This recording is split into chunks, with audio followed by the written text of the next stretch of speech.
Tantor Audio, a division of Recorded Books, presents Huckleberry Spring by Jennifer Beckstrand. Narrated by C.S.E. Cooney. Chapter 1. Felty's eyes did not stray from his newspaper as Anna Helmuth laid a 4-inch stack of brochures on the table next to his recliner. "Take your pick, Felty," Anna said sweetly, plopping herself into her rocker and scooping up her knitting. "What kind of surgery would you like to get?" Felty said, not paying attention as he perused the death notices. "Sometimes you squint. Maybe you'd like to get LASIK." Felty lowered the budget so he could spy his wife over the top of it. "What are you saying, Annie Banani? You think I squint?" Rocking back and forth, Anna inclined her head toward the thick stack of papers without missing a beat in her knitting. "It's that purple brochure on the top. I don't know. You might be too old for LASIK." "I'm only 84. Not too old for anything." The newspaper crunched as Felty set it in his lap. He stared curiously at Anna's potpourri of brightly colored brochures. "What is LASIK, and why do you have a brochure about it?" "I already told you, dear. You need to pick what kind of surgery you want. LASIK is just one of many choices." "Do I need surgery?" "Of course you do, dear. Spring is the busiest time of the year on a farm, and I need you laid up and unable to work for at least a month." Felty took off his glasses and cleaned them with his handkerchief as if this would help him decipher what Anna was talking about. "You want me laid up for the spring work?" "You're squinting, dear. You need LASIK." "What will become of the chickens?" Anna lifted her eyebrows, pursed her lips, and nodded as a gesture of reassurance. "I've got it all worked out. Our grandson Ben will take over the farm while you're indisposed, and look after the chickens." Felty furrowed his brow as if someone had taken a plow to his forehead. "You're not still scheming to get Ben and Emma Nelson back together, are you? It's a lost cause, Banani. A lost cause." "Lost causes are my specialty," Anna insisted, as her fingers and knitting needles seemed to meld together in a blur of fuzzy pink yarn. "Ben and Emma belong together, and if anybody can make it happen, we can. We've never missed yet." "I don't know if I'd say we've never missed." "Then what would you call our amazing success matching up our grandchildren?" Anna asked, tilting her head to one side and peering at her husband over her glasses. "Lucky guesses." Anna shook her head. "No such thing." "It doesn't matter," Felty said, smoothing his paper to get a better look at the story about pike fishing in North Dakota. "It would take a miracle to get Emma to set foot on Huckleberry Hill ever again." "Leave that to me. I have a few tricks up my sleeve." Felty frowned, as if he'd already lost this debate. "But Ben lives in Florida. What young man in his right mind would trade Florida for Wisconsin?" "Ben would, if he knew his Dottie needed him, if he knew the farm would fall to pieces without his help." "Ben's got 20 cousins living in Bonduel who could help with the garden and the animals. He'd wonder why we couldn't use one of the other grandchildren." Anna's ball of yarn tumbled off her lap. "Don't you worry. I'll see to it that all of the other grandchildren are excessively busy on their own farms." "And how will you see to that?" "Now, Felty, they all want Ben to come home. If I tell them we're going to lure Ben with your surgery, the cousins will be perfectly happy to neglect their grandparents. Ben has such a tender heart. He'll come back when he knows we need him desperately, especially when you're going to be feeling so poorly after your operation." Felty leaned back in his recliner and raised his arms in surrender. "I'm feeling worse already." "That's the spirit." Chapter 2. Emma Nelson plopped herself down on a chubby tree stump, glanced around to make sure no one lurked in the woods, and burst into tears. After months of hiding her deepest emotions, she deserved to wallow in a little self-pity today. Despite her aching heart, she had refrained from blubbering all winter long. Of course, her stiff upper lip act hadn't fooled her brother Malin. Only when she made a point to burn the bread and accidentally let the chickens into the house did he suspect the worst was over. She shouldn't have strayed from the lane, but she had been unable to resist when her curiosity pulled her in the direction of the white aspen tree. She wanted to see if it was still there. Not that the tree would have uprooted itself and walked away, but maybe by the hand of Providence it had been struck by lightning or smitten with a disease and toppled over sometime during the long winter. But nay, the gnarled old aspen hadn't moved. Even though it dripped with fuzzy springtime buds instead of silvery green summertime leaves, it could have been yesterday that she had sat on this very stump and watched Ben carve her name into the bark. Ben loves Emma. After seeing her loss so plainly etched into the tree, her carefully guarded composure had disintegrated, and here she sat, bawling like a baby over a stale memory. Why had she not ignored her heart and continued marching up Huckleberry Hill without a sideways glance? Why had she not taken an axe to that tree last autumn, or rather asked her brother Malin to take an axe to that tree? Malin forbade her from picking up sharp objects. He had definitely overreacted to that incident in the haymow 3 years ago. Emma swiped the tears from her cheeks. They were quickly replaced with new ones. She had exactly 5 more minutes to cry before her appointment with Anna Helmuth. Time to quit wallowing. With a sigh, she stood and brushed off her dress. She dabbed at her face with her apron and pinched her cheeks. Crying made her complexion pasty. Dry leaves crunched beneath her feet as she found her way back to the lane and trudged up the hill. Despite her reluctance, she had promised Anna she would come, and she didn't want to be late. Anna's request for a visit had surprised Emma. Didn't the entire Helmuth family despise her?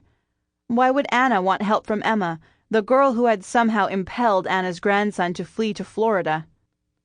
The thought of seeing Anna almost called forth fresh tears. Before their broken engagement, Emma had spent many happy hours on Huckleberry Hill with Ben and his adorable grandparents. Once Ben moved to Florida, Emma had avoided his entire family. She wasn't in the same district as Anna and Felty, so she hadn't been forced to see them at church, and she kept away from the places that Anna and Felty and the rest of Ben's family might frequent. The associations and memories were too painful to bear. After a brief pause to collect herself, Emma squared her shoulders, ambled around the last bend in the lane, and came within sight of the house. Anna, looking like springtime in a peach sweater, stood on her covered porch, grinning with anticipation and clutching the railing as if she might float away if she let go. No doubt Anna had knitted the sweater she wore. She loved to knit, and no one had the heart to tell her that Amish sweaters and coats were supposed to be black. Only black. Anna clapped her hands in delight, which was the same greeting just about everyone got when they came to Huckleberry Hill. Anna had a way of making each person feel as if they were her favorite. Emma thought it was an invaluable talent for a mommy, a grandmother, to possess. "Lo and behold, it's Emma Nelson!" Anna squealed. She skipped down the porch steps as if she walked on 20-year-old knees and drew Emma into her embrace. "It's been ages, absolutely ages, since you've set foot on Huckleberry Hill. We've missed you something wonderful." Emma pulled away and blinked rapidly to keep the tears from forming. She cleared her throat and gave Anna a warm but guarded smile. "How have you been, Anna?" "Right as rain, except for not seeing you as much as I would like." "And how is Felty?" "You know how badly he snores at night." Emma shook her head and sprouted a half-smile. "I didn't know." "Well, he's getting his deviated septum fixed next week. We're hoping he's off his feet for at least a month, maybe longer, but they say it's a pretty routine surgery." Anna looked a little concerned at the possible ease of Felty's recovery. She patted Emma's arm. "We'll hope it gives us enough time." For the better part of a year, Emma had been pretending that she didn't care for Ben Helmuth. If she could convince Anna of that fact, she could probably convince anybody. "And how is Ben?" she asked, lacing her tone with casual interest and unaffected cheerfulness so she sounded like a polite friend asking about the grandchildren in general. A twinge of pain twisted her stomach into a knot. She hadn't said his name out loud for months. Anna tugged her sweater more tightly around herself. "Oh, we've no time to talk about Ben just yet. Come out of the chill." Anna led the way up the porch steps and into the great room where her husband Felty filled the stove with wood and sang at the top of his lungs. "Time has made a change since my younger days. Many of my friends have drifted away. Some I never more in my days will see. Time has made a change in me." "Felty," Anna said, with a smile as wide as the Wisconsin River. "Look who's here." Emma loved Felty like he was her own Dottie. He had always been so kind, and nothing seemed to ruffle his feathers, even Anna's cooking. He stopped singing and turned his gaze in Emma's direction. His eyebrows rose in unison. "Annie, I don't know how you do it, but you are a wonder." Emma wasn't quite sure what to make of his reaction. "It's nice to see you again, Felty." He straightened, stroked his beard, and studied Emma's face with a twinkle in his eye. "Are you ready for all this rigmarole?" She still couldn't make heads or tails of what Felty talked about. Maybe he was finally beginning to show his age. Going to her husband, Anna giggled uncomfortably and nudged Felty in the direction of the hallway. "What a silly notion, Felty. There will be no such thing as a rigmarole here. There won't even be a kerfuffle. Emma is here to help me with my vegetables. Everyone knows the Nelsons have the most beautiful produce in Bonduel." Shaking his head, Felty shuffled down the hall. "If I were Emma, I'd buckle my seatbelt just the same," he called over his shoulder.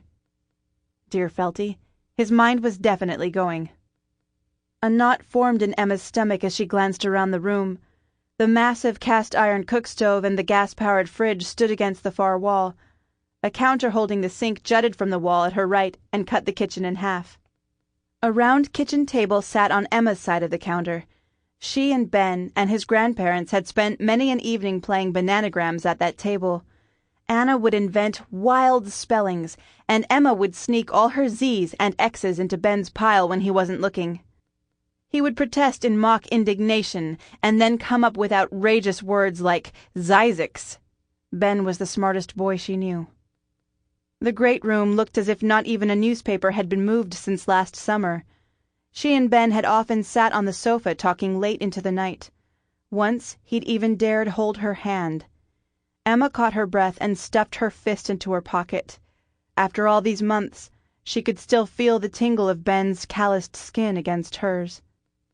Maybe this wasn't such a good idea after all. She took a deep breath and did what she always did. She pretended that nothing could possibly be wrong. She smiled, as if she'd be delighted to spend the entire summer on Huckleberry Hill playing bananagrams with Anna. "Are you ready to get started?" Anna glanced at the bird clock on the wall before bustling to the counter and retrieving a box of supplies. "Yeah, I got a jar, scissors, some tape, and newspapers, just like you said." She laid the box on the table, and Emma picked up the medium-sized jar and separated a sheet of newspaper. "You want the newspaper to be 2 widths the size of your jar." She showed Anna how to measure the paper, using the jar as a guide, and handed Anna the scissors. "Now we cut off the extra paper." "Oh dear, I don't think I can make it perfectly straight," Anna said. "No need to worry about that. It can be crooked and still work fine."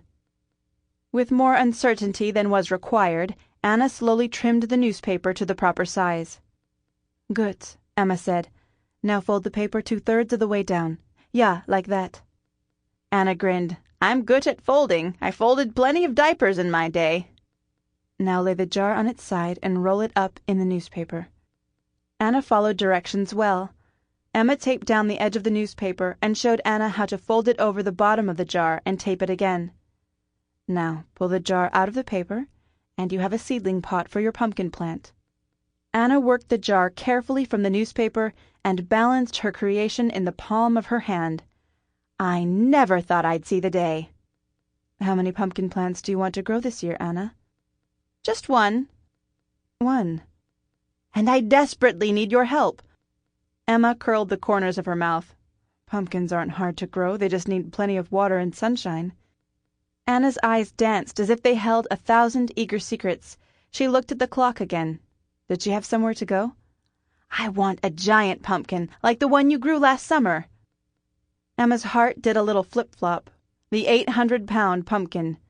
Ben had been so proud of her.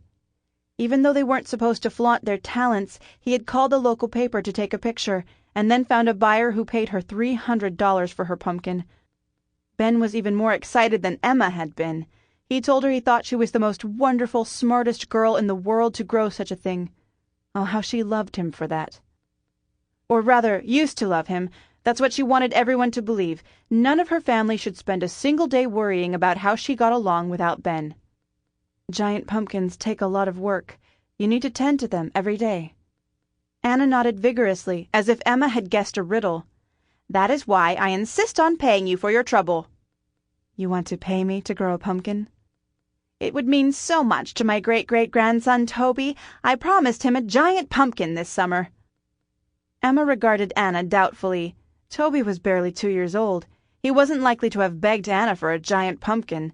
Even if he had, anything over 50 pounds would be plenty giant for him. Growing a giant pumpkin for Anna was sure to be a strain on Emma's carefully guarded emotions. Memories of Ben would permeate the very air of Huckleberry Hill. She'd see his shadow everywhere she went, and in every pumpkin that sprouted from the stem. Inwardly she chastised herself. She had to be strong for Dat and Malin and all the other people who fretted about her. What better way to prove to everyone that she wasn't suffering than to keep company with Ben's grandparents without so much as thinking twice about the grandson? Her mother had admonished her months ago. Emma, get over the boy. You're as mopey as an old cat. As far as Mom knew, Emma's heart had moved way down the road from Ben. She couldn't abide Mom's irritation any more than she could bear Malin's fretting. Anna waited for an answer. Was she holding her breath? Are you sure you want me? Emma said. The girl who'd accidentally burned down Zimmerman's chicken coop last year. The girl their grandson found so unworthy. I won't settle for anyone else. Anna's adamant response took Emma aback.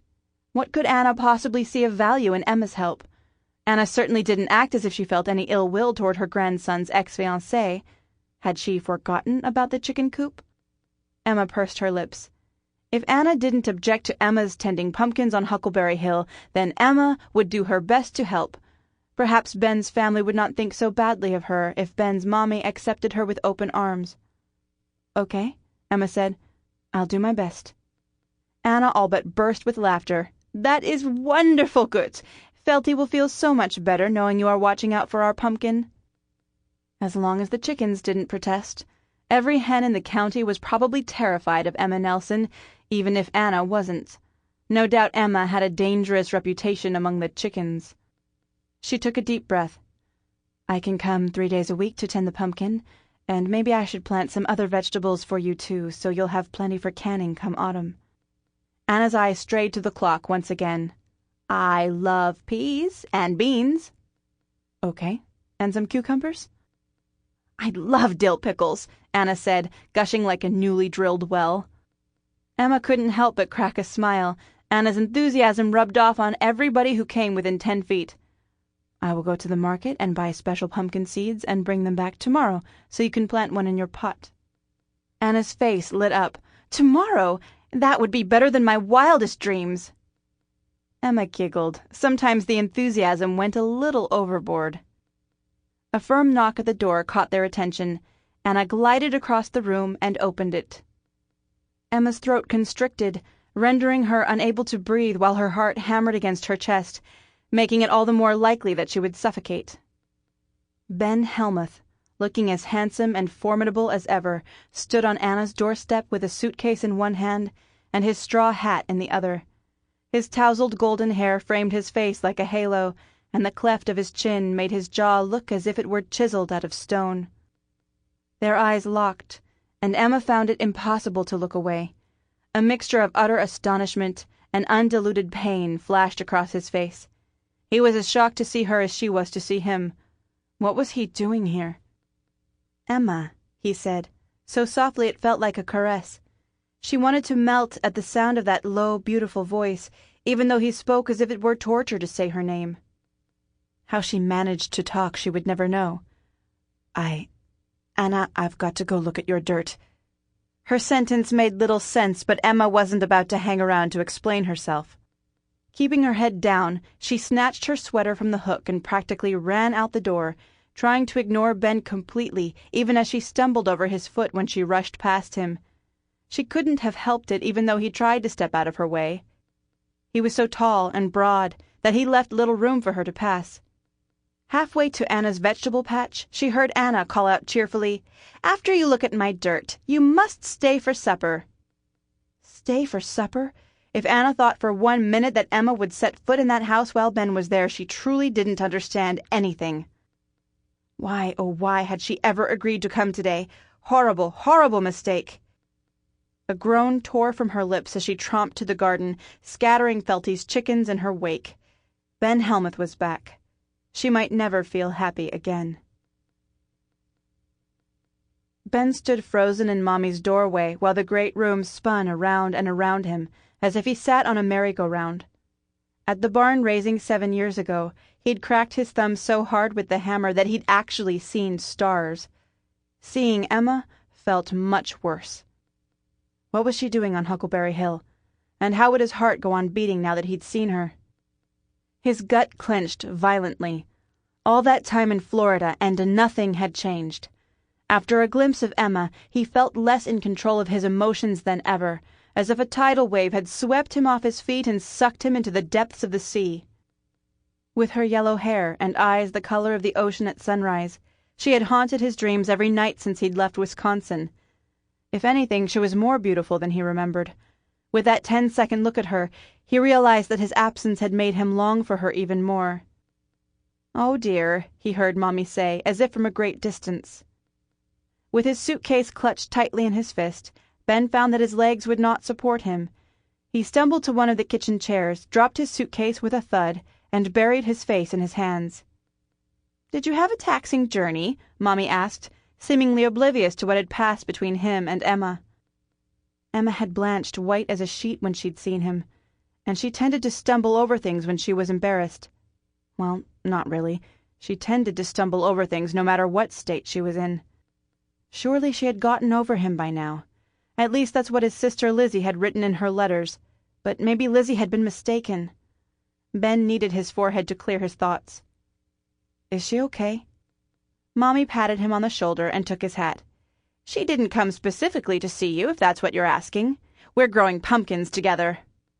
Dear Mommy. She never saw anything amiss with the entire world. But the way she ran out of here, do you think she was upset? Mommy hung his hat on the hook where Emma's sweater had been. "She was quite eager to take a look at my dirt." Ben couldn't be satisfied with that answer. Of course he'd upset Emma. They hadn't seen or heard from each other since they'd broken their engagement. He had to go out there. No matter how hard it would be to talk to her again, he had to make sure she was okay. Ben stood up, put his arms around Mommy, and kissed the top of her head, glad he'd gotten his height from Dottie. Mommy was a puny little thing. "It's so good to see you." Mommy hugged him back with the affection of 100 mommies.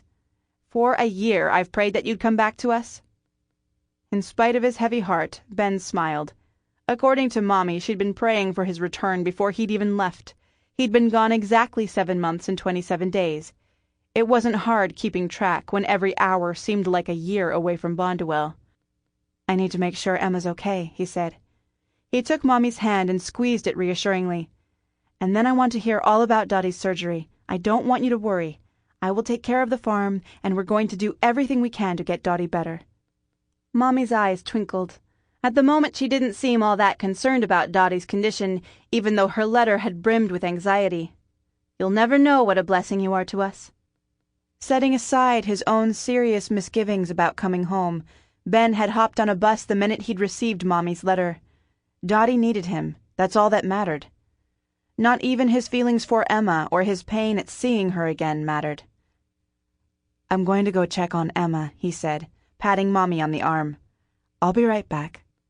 "Tell her I made something special for supper." Ben closed the door behind him. If he wanted Emma to stay for supper, he'd better not tell her that Mommy had done the cooking. Emma tripped out to the garden as fast as her trembling legs would take her. Ben looked as straight and sturdy as a maple, and so handsome. The emotions rushed at her like a runaway horse, stronger and more devastating than ever. Her voice cracked as the hitch in her throat turned into a gut-wrenching sob. She loved Ben Helmuth. She loved him so much, and it hurt so bad. A torrent of tears flowed unchecked down her cheeks as she marched past the bare garden plot, dodged Felty's peach trees, and ran into the safety of the woods. Just get over it, Emma. He doesn't love you. He had been so repulsed by her that he had moved all the way to Florida so he wouldn't be forced to lay eyes on her again. When she ran far enough to be assured that no one would hear her crying, she stopped to catch her breath, pulled a tissue from her pocket, and blew her nose loudly. Ben would probably find that repulsive, too. She growled in self-condemnation. She'd worked so hard to bury her emotions and stifle the insistent tears. She usually cried over Ben in private, and now she'd done it out in the open twice in one day. The look of anxiety and concern she had seen on his face was the same one he had worn the day he broke off their engagement. Ben was so kind and so sensitive to other people's feelings that she was sure it pained him to hurt her, even if he didn't love her. The bitter truth was that she didn't deserve him, and he pitied her for it. Her heart sped to a trot when she heard shuffling through the underbrush behind her. She turned to see Anna's little dog Sparky waddling toward her. She must have followed Emma out of the house. Emma bent over and scooped Sparky into her arms. She rested her cheek against Sparky's fur and scratched behind her floppy ears. Even if Ben didn't like Emma, Sparky would always be her friend. She cried her last tears and wiped her eyes. Taking a deep hiccuping breath, she played Mom's voice in her head. "Buck up, Emma. It's not the end of the world." Sparky had settled comfortably into her arms. "Sorry, Sparky," Emma said, as she placed Anna's dog on the ground. With her handkerchief, Emma dabbed at her nose in a way that not even Ben would have found repulsive. She would go back into the house and show Ben how happy she was and how hard she was trying to be a girl worthy of a good Amish man, and she would not trip over her feet, no matter what. Emma? Her heart all but somersaulted in her chest, and she thought she might be sick. She couldn't face him, not looking like this.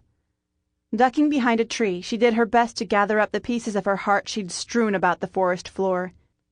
She could just make out Ben's tall frame through the budding trees as he stood in the garden plot and called her name. He didn't know where she was. It gave her a few seconds to talk herself into being brave. Ben would admire someone with courage. She smoothed her dress, did up the buttons of her black sweater, and despite everything, pinched her cheeks. Mustn't look pasty and pale for her reunion with Ben Helmuth. She snapped her fingers to bid Sparky to follow her, and decided on a leisurely stroll out of the woods. Ben would assume she had taken a walk and never guess she'd been crying. Whom was she fooling? He'd know exactly what she'd been doing. Her eyes and nose were probably bright red and as puffy as Mom's special dinner rolls. Maybe she should rub a little mud on her face just in case. Ben didn't love her. What did it matter how homely or disheveled she looked? "Emma," he called again, the apprehension growing in his voice. He was always more concerned about other people than the other people were about themselves. Her foot caught on a lumpy tree root, and she stumbled noisily but managed to maintain her balance. She grunted, as leaves and pine needles crackled thunderously beneath her feet. "Emma?" Righting herself, she pasted a smile on her face. "Coming," she sang, as if she were an irritating little bird chirping her way through the forest. He turned around and started walking in her direction, no doubt bent on helping her navigate through the thicket. She quickened her pace and met him at the edge of the woods. The moment she looked into those eyes, she recalled 1,000 lovely memories, and her best intentions nearly crumbled. How could she pretend to be happy when Ben stood before her in all his wonderfulness? Hoping Ben wouldn't see her hands shaking, Emma bent down and picked up Sparky, the only ally she had at the moment. She wished Malin were here, or better yet, 20 of her friends. No boy could break through the defenses of a gaggle of giggly, silly girls. A boy usually gave up on any girl if she was surrounded by a wall of friends. They stared at each other briefly, Emma reliving every moment of the last time she had seen him. The memories were overpowering. I wanted to check on you and make sure you were okay," he said, breathing heavier than he needed to for only having walked to the garden. His expression brimmed with sympathy. Of course it did. He felt sorry for her. I know it must have been a shock to see me after so long. I didn't expect to see you." She used to love it when he looked at her like that. Sample complete. Ready to continue?